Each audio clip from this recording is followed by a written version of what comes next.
Oi, gente, tudo bom? Hoje nós vamos continuar com o capítulo 16, certo? Nós já vimos sobre a segunda viagem de Paulo anteriormente, sobre a controvérsia sobre a circuncisão, né? Que foi um assunto muito bem levantado, e eu espero que vocês tenham pesquisado mais sobre isso, né? E também eu quero aqui falar para vocês que o capítulo 16, ele continua falando sobre Timóteo, que acompanha Paulo e Silas. Então vamos lá, sem demora. Vamos ver, o capítulo ele não é muito grande não, mas dá pra gente dar uma continuada bem legal aqui. Vamos lá. Chegou também a Derbe e Listra, outros dois lugares que a gente já tinha falado, né? E eis que estava ali certo discípulo por nome Timóteo, filho de uma judia crente, mas de pai grego, do qual davam bom testemunho os irmãos em Listra e Icônio. Paulo quis que este fosse com ele, tomando o circuncidou por causa dos judeus que estavam naqueles lugares, porque todos sabiam que seu pai era grego. Quando iam passando pelas cidades, entregavam aos irmãos para serem observadas as decisões que haviam sido tomadas pelos apóstolos e anciãos em Jerusalém. Assim, as igrejas eram confirmadas na fé e dia a dia cresciam em número. Olha, gente, eu vou repetir para vocês entenderem. Quando iam passando pelas cidades, entregavam aos irmãos para serem observadas as decisões que haviam sido tomadas pelos apóstolos e anciãos em Jerusalém. Assim, as igrejas eram confirmadas na fé e dia a dia cresciam em número. Quer dizer, eles sempre orando, orientando, o manejo da palavra também, né, como seguir. Então, assim, sempre passavam pela mão deles para se edificar cada igreja por onde passavam, né? Atravessaram a... Aí você diz, como assim, Dija? Aí eu vou trazer para os dias de hoje. Quando vai abrir uma filial, digamos, de uma igreja matriz, não tem que ser aprovada? Não tem que ver, né, os irmãos, a cidade para ser evangelizada, quem vai ficar lá, quem vai pregar, o que vai continuar falando, né, da doutrina que é sobre Cristo, como se manter tudo. Tem tudo uma questão, né, para poder manter ali a igreja, ficar firme ali a igreja. E da mesma forma eram eles antigamente. Eu espero ter feito uma comparação o mais próximo possível, né, desse entendimento. Então vamos lá. Atravessaram a região frígio-gálata, tendo sido impedidos pelo Espírito Santo de anunciar a palavra na Ásia. E tendo chegado diante da Mísia, estavam ir para a Bitínia, mas o Espírito de Jesus... Olha, gente, que interessante. E tendo chegado diante da Mísia, é outro lugar, Mísia, né? Mísia. Tentavam ir para Bitínia, mas o Espírito de Jesus não lhe permitiu, né? O Espírito de Deus estava com ele, Jesus, que é o mesmo, né? Não permitiu. Então, passando pela Mísia, desceram a Troade. Quer dizer, o Espírito de Jesus estava guiando eles, né? Por onde eles deviam seguir, andar, por onde chegar primeiro a palavra e onde era mais necessária, né? O piso dos pés dele nas cidades, e que também os livrariam, de certa forma, de algum mal, né? A visão em Troade, Paulo passa a Macedônia e prega em Filipos. De noite, apareceu a Paulo esta visão. Estava ali em pé um homem da Macedônia que lhe rogava: passa a Macedônia e ajuda-nos. Até marquei aqui, né? E quando ele teve esta visão, procuramos logo partir para a Macedônia, concluindo que Deus nos havia chamado para lhes anunciarmos o evangelho. Navegando, pois, de Troade, fomos em direitura a Samotrácia e no dia seguinte a Neápolis. E dali para Filipos, que é a primeira cidade desse distrito da Macedônia, e colônia romana, e estivemos alguns dias nessa cidade. Eu acredito que o narrativo aqui, né, como se diz muito estivemos e tal, é Paulo contando a sua visão, né?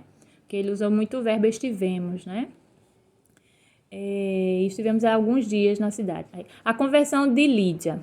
No sábado saímos portas afora para a beira do rio, onde julgávamos haver um lugar de oração, e sentados falávamos às mulheres ali reunidas. E certa mulher chamada Lídia, vendedora de púrpura da cidade de Tiatira, e que temia a Deus, nos escutava, e o Senhor lhe abriu o coração para entender as coisas que Paulo dizia.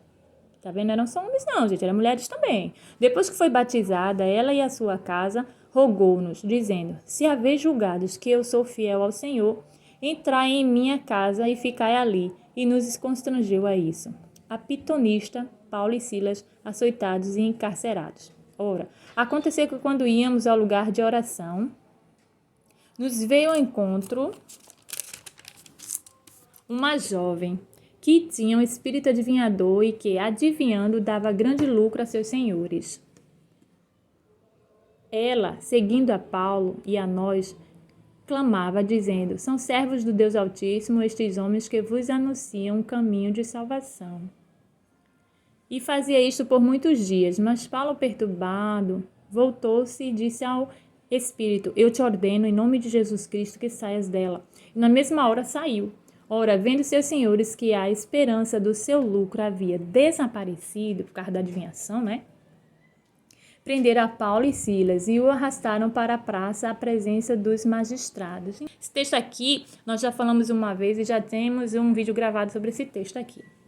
E apresentando-os aos magistrados, disseram: Estes homens, sendo judeus, o magistrado quer dizer juiz, né, de coisas jurídicas, sendo judeus, estão perturbando muito a nossa cidade e pregam costumes que não nos é lícito receber nem praticar, sendo nós romanos. A multidão levantou-se a uma contra eles. E os magistrados, rasgando-lhes os vestidos, mandaram açoitá-los com varas. Esses açoites com varas, Jesus já tinha dito que eles padeceriam pela sua palavra, né? E Paulo tinha como falar para as pessoas com autoridade sobre seus costumes, porque Paulo também, né, já serviu ao povo romano, né? E, havendo-lhes dado muitos açoites, lançaram na prisão, mandando ao carcereiro que os guardasse com segurança. Ele, tendo recebido tal ordem, os lançou na prisão interior e lhe segurou os pés no tronco. Sofrimento, né? Veja o que Deus prepara para sempre os seus, né? É lindo demais. A conversão do carcereiro é o subtítulo. Pela meia-noite, Paulo e Silas oravam e cantavam hinos a Deus, enquanto os presos escutavam, né? Quer dizer, eles estavam orando, cantavam hinos, enquanto os outros presos os escutavam. De repente, houve um tão grande terremoto que foram abalados os alicerces do cárcere e logo se abriram todas as portas e foram soltos os grilhões de todos. Quer dizer, não só foi deles dois, não, foram de todos que estavam presos. Como Deus fez com Pedro, né? Quando os anjos foram lá e abriu, né? Ora, o carcereiro, tendo acordado e vendo abertas as portas da prisão, tirou a espada e ia suicidar-se, supondo que os presos tivessem fugido. Mas Paulo bradou em alta voz, dizendo: Não te faças nenhum mal, porque todos aqui estamos. Tendo ele pedido luz, saltou dentro e, todo trêmulo, se prostrou ante Paulo e Silas e, tirando-os para fora, disse: Senhores, que me é necessário fazer para me salvar? Olha só, veja o tipo de salvação que ele agora está clamando a Paulo. Paulo ali poderia ter dito: você poderia me salvar, me tirar daqui, que eu estou preso. Mas ele que entendeu que quem estava preso era ele precisava ser liberto espiritualmente. Então a pergunta dele foi essa para Paulo. E responderam eles: crê no Senhor Jesus e será salvo tu e a tua casa. Que é um versículo que as pessoas sempre recitam, mas que tem que ser com verdade, viu? E com esse carcereiro foi verdade a conversão dele. Então lhe pregaram a palavra de Deus e a todos os que estavam em sua casa. E vocês vejam que sempre no momento exato a palavra de Deus ela nunca volta vazia, por mais circunstâncias que a pessoa esteja, onde quiser, onde estiver, né? Tomando eles consigo naquela mesma hora da noite, lavou-lhes as feridas e logo foi batizado ele e todos os seus. Então os fez subir para a sua casa, pôs-lhe a mesa e alegrou-se muito com toda a sua casa por ter crido em Deus. Ele fez subir para sua casa, né? Foi pregado. Paulo e Silas soltos da prisão, né? Quando amanheceu, os magistrados mandaram quadrilheiros a dizer: soltai aqueles homens. E o carcereiro transmitiu a Paulo essas palavras, dizendo: os magistrados mandaram que fossem soltos, agora, pois, saí e ide em paz. Mas Paulo respondeu-lhes: açoitaram-nos publicamente sem sermos condenados, sendo cidadãos romanos, e nos lançaram na prisão, e agora cobertamente nos lançam fora, de modo nenhum será assim, mas venham eles mesmos e nos tirem. Quer dizer, Paulo já poderia ter ido embora, né? Porque houve salvação na casa do carcereiro, né? Ele e a família dele por ter crido. E ele já disse assim, já foi liberto. Mas eles queriam isso, que ele saísse na caladinha, mas Paulo não aceitou, né? Não, do mesmo jeito que eles eram. Veja só, açoitaram-nos publicamente sem sermos condenados, sendo cidadãos romanos, né? Por isso que ele tinha propriedade, porque ele era um cidadão romano. E nos lançaram na prisão, e agora encobertamente nos lançam fora. De modo nenhum será assim, mas venham eles mesmos e nos tirem. Ousadia, né? E os quadrilheiros foram dizer aos magistrados essas palavras, e estes temeram quando ouviram que eles eram romanos. Vieram, pediram-lhe desculpas e, tirando-os para fora, rogavam que se retirassem da cidade. Então eles saíram da prisão, entraram em casa de Lídia e, vendo os irmãos, os confortaram e partiram. Quer dizer, Lídia, aquela moça anteriormente que a gente já falou sobre ela, né? Que creu também. Então, assim, ele não aceitou, né? Que fosse algo de escondido, porque assim, se ele saísse coberto escondido, como seria pregada a atitude da palavra de Deus ali naquele momento, né? Principalmente porque eram romanos. Então, assim, Paulo sabia o que estava fazendo, porque ele era de lá da cidade de Roma, dos romanos, né?